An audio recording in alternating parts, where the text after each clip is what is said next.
Welcome to 5 Dubs by MDDC Press. I'm your host, Rebecca Snyder, the Executive Director of the Maryland, Delaware, and DC Press Association, which represents news media in our region. 5 Dubs focuses on the who, what, when, where, and why of local news media. We'll talk with the journalists about the stories behind the news. You can find more information about our guests in the show notes or on our website, www.5-dubs.com. Welcome, everyone. I'm excited to be talking to people from the Star Democrat. We'll introduce y'all in just a second about your best move of 2025. So in the studio, we've got Orestes Baez, also known as OB, who's the regional president of APG Media of the Chesapeake, and Betsy Griffin, who's the general manager, and I think your concentration is sales and marketing as well. So welcome to the program. Thank For our you. listeners, Welcome. yeah, it's great to have you guys. For people who are not familiar with best moves, every year in the MDDC contest, we ask our members to submit the best move that they had in the preceding calendar year. And that can be anything from a new initiative to a product to just any way they operate their business. And so we do a little spotlight within our podcast. So, OB, tell us what your best move for the Star Democrat was. Well, along with my partners here, Betsy and Stacy, in 2025, we launched a comprehensive overhaul of our newsletter program, piggybacking off of circulation, and it was wildly successful. So currently, 96,000 folks subscribe to it, with about a 35 to 40% open rate. And we're extremely excited about the possibilities that brings and all the other things we can do with that. Yeah. No, that's super impressive. And certainly from an advertising and a sales perspective, I think there's really good revenue opportunities for that. But I wanted to really focus on sort of, let's first talk about why you saw this opportunity and what was going on with your newsletter world previously. Yeah, it's a great question. As Betsy will tell you, we had, as I guess politely as we can say it, kind of a fractured approach to our newsletter campaign. Mm-hmm. And we needed a better structure, better formality. And we partnered with a new provider tied into our CERC program and structured the newsletters a little differently, and that's paid benefits for us. Yeah. So when you say fractured, did you have just sort of like verticals or different topic areas that, were kind Yeah, of working in frankly, silos some or? had them, some didn't have them, some had more than one, some had none. It was kind of they'd made a run at it a couple of years before, and it sort of moved off the priority list, and we felt compelled as an organization nationally to relaunch our newsletter as a product. And Adams Multimedia did that. I think we've completed now 20 states of a rollout. Oh, wow. And yeah, so and it's making people go, well, what about this? And what about this? And what about this? So fundamentally, what Stacy and Betsy are selling are 3 ad positions on a newsletter. The newsletter is structured so that at the very beginning, there was an opportunity for some of our newsroom personnel to personalize and tell a story about that was included in the newsletter, so they could give more depth, more context to the story, have drive higher engagement, and let the public see a little bit more of themselves. And then Sure. off of that, we piggybacked with the advertising opportunities, and we continue to build on that. I don't know, Betsy, Yeah. your impressions from the ad side on the newsletter Well, structure. And I was really curious, Betsy, because, I think having control over your audience is such an important piece. Just from a standpoint, when you're in the sales world, and many of news media organizations today, like, have these fractured audiences. They have it in a digital audience or in print and whatnot. But if you're anywhere digitally, you're really at the mercy of search engines. You're at the mercy of algorithms. And so, like, how does sort of having access to that audience outside of those algorithms help you, and how does that fit into your strategy? Sure. Well, that's an excellent point, and we went over it with, our 20-member sales team on a snowy winter day. We took an hour out and we took a deep dive into training. And it was the perfect time to do it because we had everybody's attention and we showed them exactly where the three ad positions would appear so that they could Mhm. articulate just some basics with their advertisers. And then we talked about numbers and we talked about how they could show their advertisers how to sign up and how they could sign up so that they too were seeing the regular cadence of this newsletter and that audience. And that helped a lot after that snowy day training, in which we did take a dive into this is our local engaged audience that is very interested in what we have to say. The next morning, we signed up a bank and a landscaper. Great. So then, the newsletter, you don't have to be a subscriber, or you have to be is it a free newsletter or subscriber based? Yeah. You don't have to be a subscriber. So that really allows, that 96,000, that's a huge number. It's a big And audience so for us, yeah. It's a it big, really and it's is. an engaged audience too. Well, and maybe you can provide perspective. I'm sure that there might be people in the world who don't recognize that 30 to 40% open rates are, like, astronomically high. Right. What would be a compare like, what do you think is an average open rate for a newsletter? Just give us some context and perspective. Uh, Oh, Previously, really I'm good sorry, question. Opie, go ahead. No, that's a really good question. And I don't have the data points from some of the other markets to give context to. Um, so go ahead, Betsy. Let me see what Well, I can find. it's not an apples to apples comparison, Rebecca, but when we would, push out our digital magazine versions, we would be thrilled at 10% open rate. That was a very Wow. strong open rate. Not exactly the same, but somewhat comparable. Mhm. Well, different content, and so tell me what's differentiating. You talked a little bit about, how you're kind of injecting a little bit more personality into it in the front piece, and how do you decide what's going into that newsletter, and why do you think it's successful? Well, let me answer the previous question. So it looks like 25 to 35% would be the average. So we're on the top end of what's considered average for open rates. Mhm, And so the newsletter is configured from our content management system, and mhm. it extricates the five most traffic stories. So that's what it Okay. populates the newsletter with. Now And s we're constantly trying to evolve that, right? Do you take the five most read stories have context over how much time, right? It's different over the last 7 days versus the last 30 days, right? right, So we're constantly fidgeting with that and understanding what that is. And then the second part of it is, interestingly enough, is how much of the story do you show in the newsletter right. so that you don't give away too much of the story and encourage people to click through to the story. So you keep that engagement rate and drive the click through rate. So um, those are tweaks that we continue to evolve. But the funny part about it is now everybody wants to do kind of a variant, right? So we have the basic newsletter stories. We want to do an obits newsletter. We want to do a sports newsletter. We want to do a headlines newsletter, et cetera, et cetera. And we can continue to find sort of spin offs of Mhm. just a basic newsletter to for the public to find niches and continue engagement in those things. So it's kind of a continuously evolving process.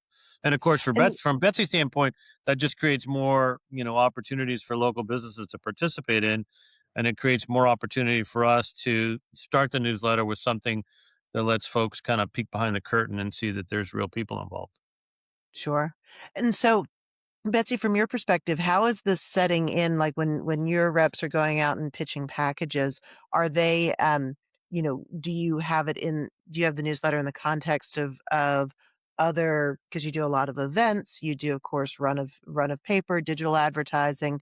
Are you creating packages, or are you allowing single use? Tell me the strategy. Sure. We've got both. We've got packages, and then our seemingly the easiest to sell is it's so strong talking about the audience is the standalone. Hmm. And people have had great success talking about the positioning, what it looks like, how people sign up, and you can have X amount in your neighborhood that have signed up expressly to receive this. Oh, they've signed up. And that seems to be very turnkey for people. The fact that people have Hmm. taken time to go to our site and it's a very easy sign up, but yet they've taken time to do that. And so the sales strategy of having it standalone has been very strong. Hmm. And now you also, I mean, when you look at the audience on the shore, you've got and in Easton, is this like centered in Easton, or are you going through all the properties because you've got a wide number of APG titles in the area? Yeah, let me look real quick. I'll tell you. I believe it's 11 newsletters. Oh wow, that's a lot. It is a Yeah, lot. I think pretty much. Um, let's see, 1, 2, 3, 4, 5, 6, 7, 8, 9, 10. So there's 10 newsletters. Currently 96,444 sends. Um, That's impressive. And so when you're the content management system, that also sounds like it could be a lot of work. mm, And resources are always scarce. So you had mentioned earlier that your content management system pulls the mhm, most highly rated. right. When you have 10 different newsletters, is it always, like the top 5 most read obituaries, or like does that methodology hold true, or are you doing it in different ways for different newsletters? Yeah, so we can refine the process of what it pulls. We stay away from obits because if it was just on pure traffic, that would Mhm, certainly be a pretty prominent part of the newsletter. We really focus on local news and sports, mhm, and I believe it's in the last 7 days, so it stays okay, current. And that's kind of where we you start to play with is that should I do last 7, last 14, last 30? Because you don't, when you have a multiple, if you have a product that's once a week, it's not a problem. If you have a product that's multiple days a week, you don't want to be repeating stories. sure. Yeah. And So, so tell me a little bit about the end goal. So the free newsletter, yes, it's an advertising vehicle. You can sell your spots on it. Are you trying to convert people to subscribers, or is the advertising piece really enough to keep it rich and worthwhile? so that's a really great question. Well, I feel like you've tested so many things, so I'm interested in where you're settling. So what we do, and we track this on a weekly basis, is we look at the stories that are converting to paid subscribers. So we Okay. know, every week the top 25 stories that monetized.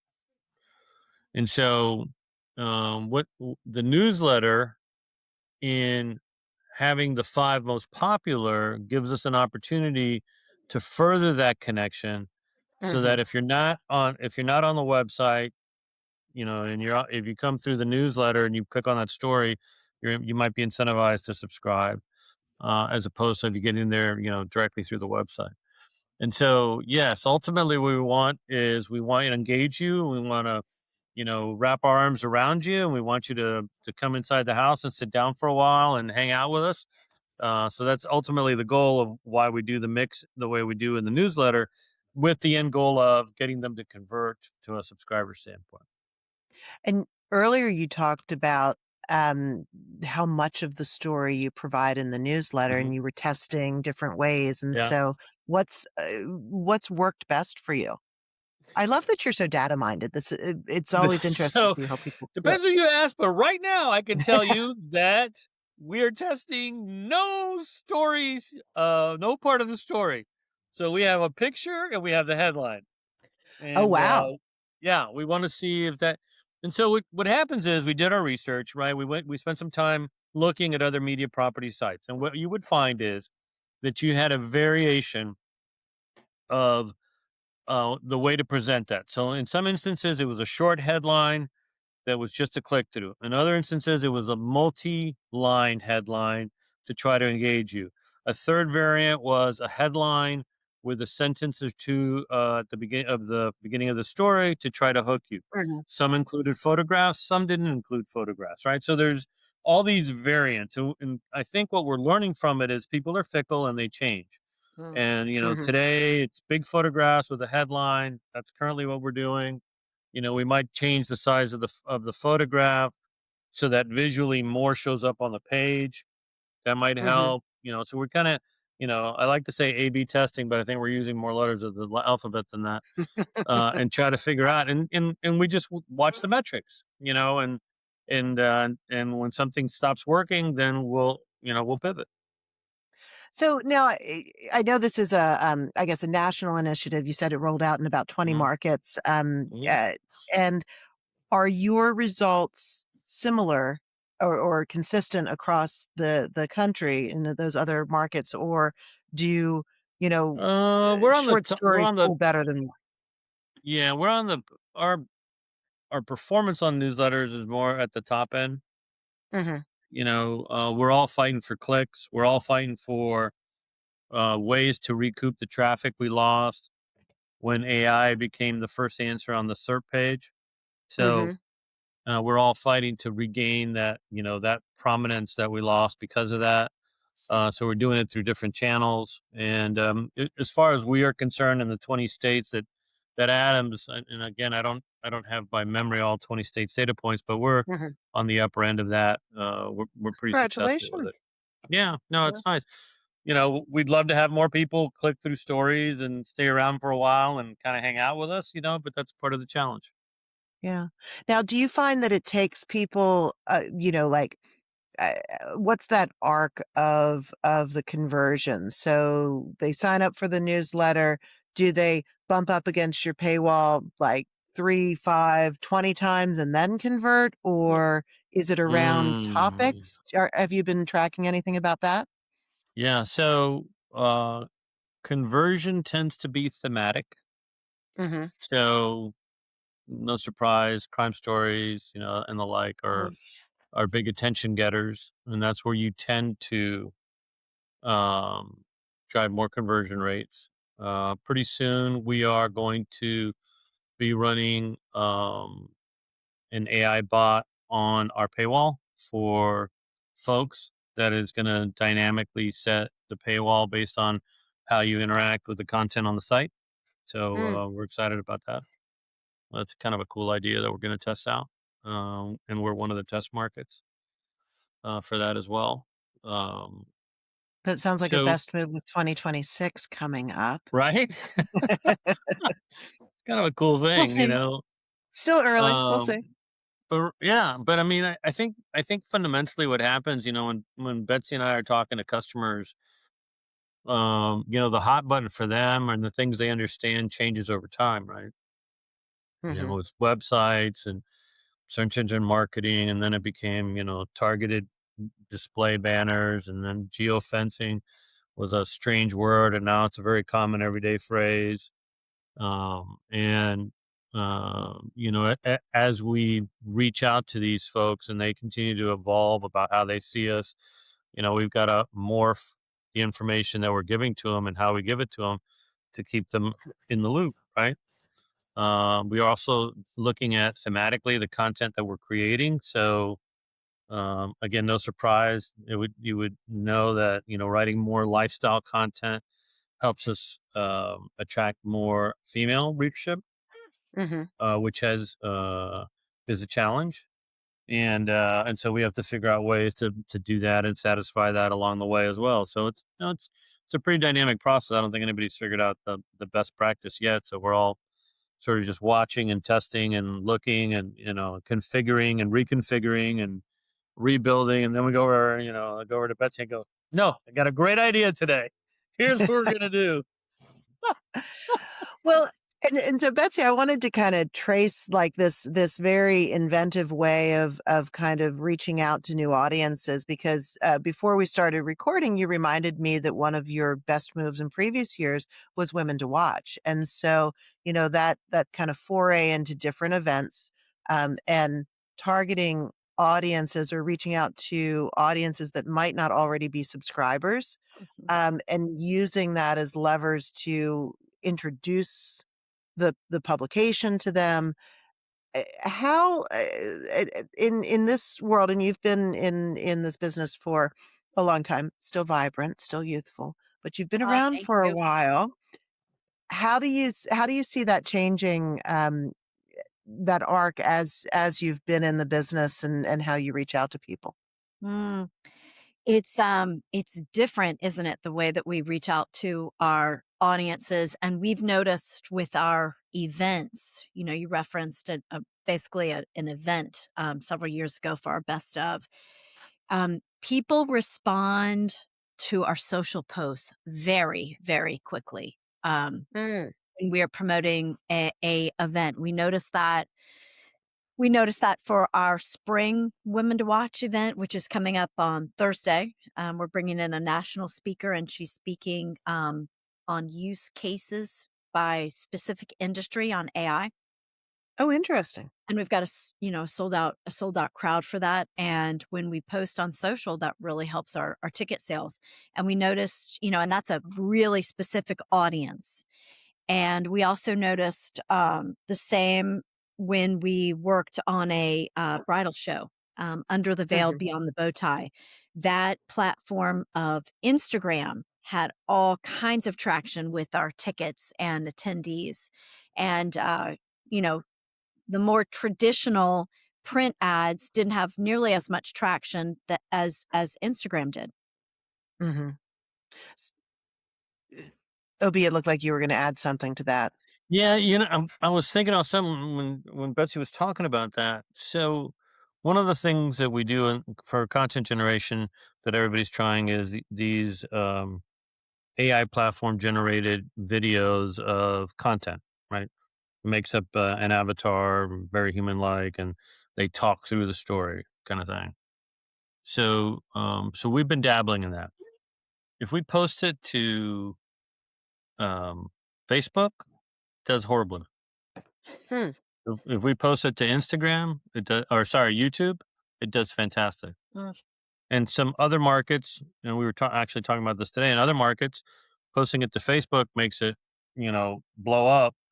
Posting it to YouTube doesn't make it blow up, kind of thing. So I think there's some, kind of nuances to the market Yeah. that you sort of have to work through, and there's not a one solution fits everybody kind of thing.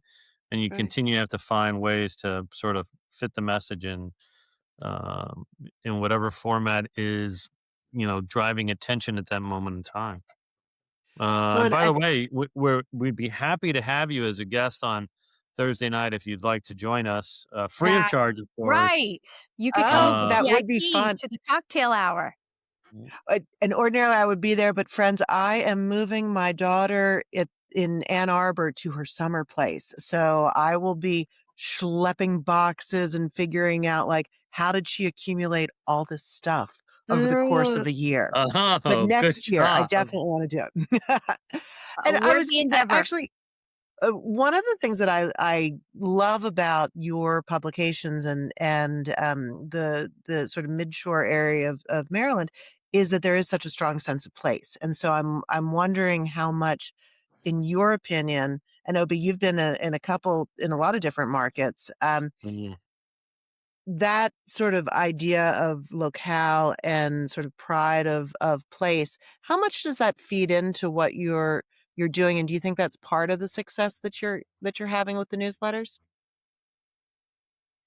You know, to answer your first question, there's certainly a pride of knowing and understanding that there's a 200-year-old plus media source in their neighborhood. Mm, And as much as they may, say we're biased and the conservatives think we're liberal and the liberals think we're conservative, they generally don't want to see us fail. They are supportive as a community, in the markets that we're in, and we try to pay that back with the coverage that we do. mhm, I think that certainly plays a strong hand in the followership of anything we do, whether it's e-edition readership or newsletter readership, or new magazines, new styles, new formats to our content. The they like their product. They like getting it. They like getting it consistently. They like it looking a certain way, sure. and we got to make sure we don't mess that up. Which we kind of dabbled a couple weeks ago. Where we took out some comic pages, and I Oh my I goodness, told that's like them, the 3rd rail. Don't ever mess with the oh yeah, comics, come yeah, on. exactly. I told them, but they were convinced it was a good idea, and so that lasted about 2 weeks. Then we put them back in. So, That's so funny. Mm, but yeah, I think you're right. I think there is certainly because there is this rural concept that we live in, and because there is pockets of density followed by large expanses of lack of density, that folks gather around, are supportive and polarize around a title and a brand, and mhm, um and they want to see that succeed, and they want to be comfortable with it, like it, and they want to get their stuff from it. yeah. Now, I'm interested in exploring this dichotomy of, you have a lot of sort of person-centered work on the newsletter. You're highlighting individuals. You have Mhm. that pride of place, but yet you're also really exploring some of the AI pieces. So, like having an avatar walk through a news story. How do Right. you? I think AI can have a lot of opportunities, but it also can feel divisive or off-putting, Yeah. because it's not a real person. So how do you navigate that in some of the things you're experimenting with? Well, I mean, first of all, we're transparent about it, so we don't try to Mhm, hide from anybody that that it's influenced by AI, or it's the engine is AI driven. So we're upfront about that. And then secondly, we're not too proud to pivot away from it if it's missing the point. So if we set mhm, up an interactive engine and it sounds too mechanical, and it's not resolving issues in a timely manner, and it's creating more issues, we'll pull the plug and rethink what we're doing, right? So from that standpoint, I think we take into account respect for the reader and the subscriber, that we want to make sure that what we try to provide them does help and does enhance their relationship with us. But we walk a fine line because there's this very tactile generation that likes that physical product and likes it to have a certain look and feel. And then, mhm, there's the evolution of that where everybody wants to see it, on their phone or their laptop. And we certainly have that. So, you have to walk that fine line of kind of sort of traveling in both of those worlds. And that will continue to evolve. I think Gen X millennials will make up 74% of the population starting next year. What does that do to how we present content and tell stories and connect with people? I think that's part of the evolutionary challenge. mhm. And it also, as you were speaking, it occurs to me that a lot of the ways you're using AI it's not content generation as in, like, you're reporting out, Right. using AI at all. It's more about format or repackaging things that you're doing. Am I getting Yeah. that right or Yeah. So we're like everybody else. We're trying to find the happy medium where we marry that technology with the world that we live in. Can we use it to enhance the advertising relationship? Can we use it to enhance the circulation relationship? Can we use it to enhance the content relationship without giving up control of content generation? I think Mhm. those three questions, those three buckets, everybody sort of is fighting with to figure out what's right and what's good. Um, we use it sometimes for headline generation. Mm. Mhm. Some of our writers are really good at writing, not great at headlines. Headlines make a significant impact on the enhancement and the relationship. So, can we teach some AI tools to help us with headline generation? Um, can we build an engine that helps the circulation conversation and handles, the simple emails and Right. non-intrusive kind of, hey, my paper didn't come today, can I get it tomorrow kind of thing? Mhm. And leave those the more complex calls for the human to human interaction. We haven't figured that one out yet. And then we're just starting to dabble on the advertising side on how do we use it to tell a better story? How do we use it to find a better customer? Mhm. And connect those two things together. That's part of the challenge with Betsy and the team is we have folks that are at different levels of understanding of what AI technology is and what it Absolutely. does. Yeah, and so that's a challenge. That's kind of the next evolutionary part of it, is trying to get everybody up to some common level where you can operate. Right. Certainly, it's changing the way even customers interact with us because you know the whole search engine marketing part of Google is going away because we're now writing queries and prompts instead of keyword searches, right? So before it was like best pizza and town name, and that's how we would search in Google. Now we go, so find me the most New York Right. style Tell me. pizza within 5 miles of my house that's open right now. I mean, you've got these long, really text-based queries that you have to contend with now. That's changed, and frankly, if I were Google, I'd be worried because I think everybody's just going to go, to a Chat GPT or OpenAI engine and use that as your search box, Yeah. for going forward. I mean, why wouldn't you? Yeah, you get much more specific answers. Now, Right? Betsy, so, like, as you're helping advertisers craft their message and figuring out where they should go, you have essentially a full service marketing agency and under Mhm. your belt. What do you advise people? Mhm. Well, I mean, they can use it to their advantage because they can ask a few parameters, and within 5 seconds, the perfect message is there. And not just the perfect message, five variations of the perfect message. And Mhm. I used it for a panel discussion. I was kind of muddling through it myself for about 3 minutes, and I realized I can ask Claude. And Claude spit out three different versions. Perfect, uh, perfect questions, perfect opening, perfect closing, um, perfect, openings for remarks in the middle. It was spot Mhm. on, and it would have taken me a lot longer. Sure. And so, like, it sounds like using those tools to kind of help frame the message Hmm. and get and articulate your thoughts, to Yes. clarify. But then how do you in that new environment with it's so AI driven, how do advertisers get their message across? I mean, you have your newsletter, of course, but does has AI being so pervasive and honestly so pervasive in such a short period of time, how are you counseling advertisers to uh, to get their message out, 'cause it's not like you can say, "Oh, you can advertise through ChatGPT." Yeah, I think, and while Betsy thinks of an answer for a second, let me just jump in. I think part of it is too that we remind customers that, and this is the evolutionary challenge of an AI interface. It doesn't own the truth.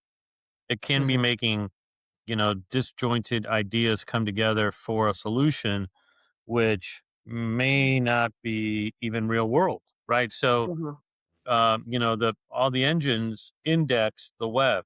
When they index the web, they couldn't discern what was true and what was false, and so they build large language models that finesse the answer based on the familiarity with the answer, how often that answer comes up, the specificity of the answer, right? And starts to give it kind of a weighted value, and what ranks as the highest weighted value tends to be what the answer it is that provides you.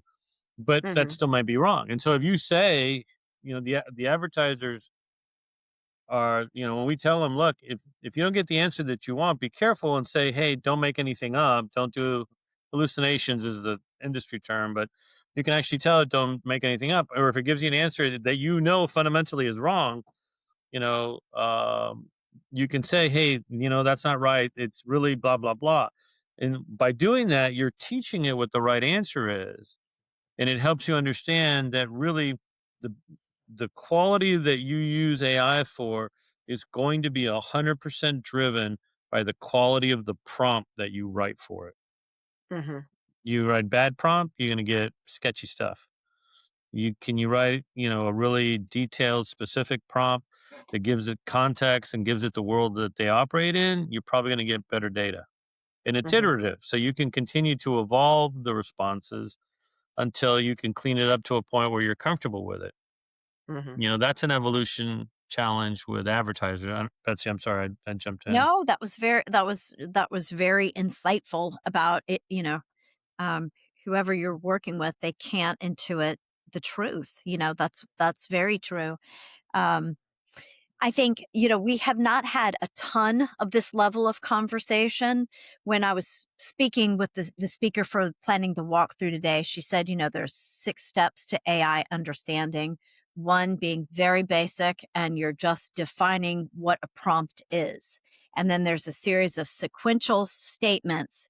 And by the sixth, the person is so proficient that they're literally in the middle of the code, but Mhm. so you've got the very beginning, and I would say most of our advertisers, OB, I think, are like between 1 through 3. They're nowhere near the coding aspect, but they're just grappling with, how do I take it past the most basic advertising functions? What else can I do with it? So I don't think they're and I speak for ourselves too, our staff, that we probably haven't evolved past step 4 into 6, if that makes Mhm. sense. And so Yeah, then the products that you're offering are still, like AI has not clawed its way into or has not pushed aside the products that you offer in your advertising services. So search and newsletter advertising and event advertising, run of paper, digital, those are all still valid vehicles for advertisers. AI hasn't right. changed that. Is that right? Yeah, Correct. I think to your point, what AI I think will do personally in the future is it will change how we use an existing product. It might Mhm. change the methodology of the go to market strategy or the branding strategy, and look at it in a way that wasn't looked at before because it cataloged a bunch more information than we had access to before. So I Mhm. can say, hey, I'm going to launch this new brand, and it's, for female head of household 35 to 49, that has at least one child still at home. And I can, assign a whole bunch of attributes, and that might come back with a marketing plan that is something I would never have thought of, but because it can Mhm. cipher so much information into and sift it into one pile and then dress it up to make it actionable. I think that's where the strength of it comes. And then Mhm. I think we'll test it. People will test it for authenticity. People will test it for results. And if it produces the results that they want, they'll shift to it. If it doesn't, Mhm. then it'll take us a longer time for absorption. Yeah, and that makes sense, and I wanted to also, as we start to close out the reason this was such a good best move, it always comes back to content, and so you had talked earlier about how, you're pulling the most trafficked articles and so forth, and, um, so I wanted to ask you also about how, your bread and butter is local news, it's accountability journalism, it's Mm. investigations. How is that playing into some of this newsletter content, and, um, because that's the hyper local information that no one can that only you can do. And so how does Yeah. that play into this whole project? Yeah. So clearly, when we're looking and trying to discern what's the content envelope that's going to go out tomorrow, we take into account um, what might be the stories that are going to show up, and is that a good idea? And that's why we get, excuse me, that's why we become dynamic with that at times. So it's not like we're changing it every single day, but Mhm, we look at it and make sure that if crime, county government, um, and new construction, are the hot buttons. We want to make sure that that shows up in prominent places because that's going to mhm, drive engagement, right? So it'd be silly for us not to include that. Whether that means that we have to change parameters, we'd certainly take a look at that from time to time and say, we tweak it here, tweak it there, and do it right. Um, and then you've got some seasonality aspects to it.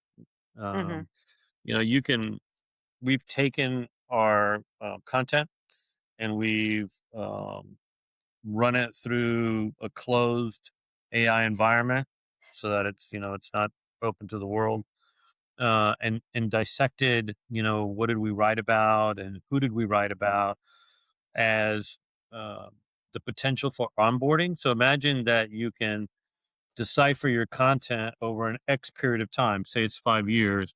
And so the next writer that you hire, you go, hey, these are the three people that are the most prevalent to write about.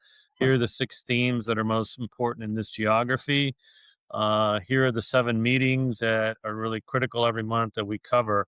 And so, it's not, um, it's a more formulaic way, a more prescriptive way to get them to understand where they're working and what they're writing about than just experiencing it and letting it drag on, right? So Mm. you can actually get them up to speed faster and help them Mhm. understand quicker, and that helps you not have any lags in the content play. But then the also part that's in the newsletter is this whole part at the beginning where it's personalized, where we tell a story and it's a writer or it's an editor that's telling the story, and that's an opportunity too to personalize the content. Like there's a mhm. real person that's doing this, that's worrying about this, that's thinking about this and thinking about you and writing the story so that you can read it, kind of thing, right? So they can have a connection with it, and that's that human element too. We've got to do a lot of that continuously. Right. No, that makes perfect sense. And I think that also, from a advertising perspective, when you're figuring out who's gonna support, those businesses wanna support their local community, their local news, and so if you just had, like, lifestyle content that doesn't have that pride of place, I think it would be Hmm. harder to sell as well. Like, Betsy, is that the case? Like, Well, is that what very advertisers are much looking for, so, do you think? very much so, yes. That's a big draw, it's about news about their hometown and where they live, work, play, all of that has a huge draw. The pictures have a huge draw, the big pictures, the editor of that paper has a big draw. Mhm. So now that was your best move of 2025. Were there also rans that you were like, gosh, this was a really good big move? I feel like you guys have been doing a lot of innovative things, and are maybe a test market for your national company. No, we're perfect. We don't have any of those things that we think about doing that we shouldn't have done. There's Mhm. all sorts of fun things out there, and I'm sure you're hard at work on your Oh best move for gosh, yeah. 2026. No, it's yeah. But I mean, uh, Betsy does a wonderful job across multiple platforms, keeping us all sane. So, Oh, we heavens. or else we'd be, camp run amok out here sometimes with some of the stuff we commit.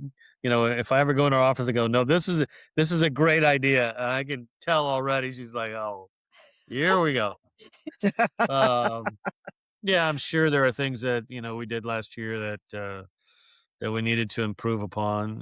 We're always looking to put more advertising content in our products, and create a good balance between content and advertising. We always want to put the right content in. Sometimes we have access to it, sometimes we don't. We're always watching that. Mhm. We want to keep people engaged, across multiple channels.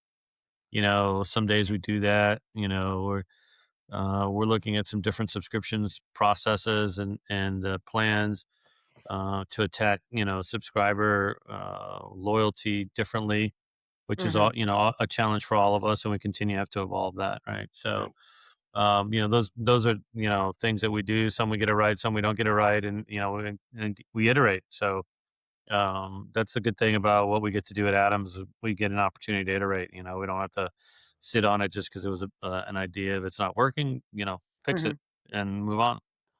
No, and I agree. I think it's so important to keep experimenting. The world is changing at a very rapid pace, and certainly attract people's attention spans are shorter and different, and we're interacting with the world in different ways. So I'm really excited about this best move that you had for 2025. Can't wait to see what you do for 2026. And I really appreciate you spending some time with me and telling me about the best move. Thanks for listening to 5 Dubs with Rebecca Snyder. Please subscribe and leave us a 5-star review wherever you download your podcasts so that others can find us. What do you want to know about local journalism? Email me at rsnyder, SNYDER, at mddcpress.com. Interested in supporting our podcast and journalism? Please donate to our 501c3 Press Foundation. Find out more and see the full episode list and show notes at www.5-dubs.com.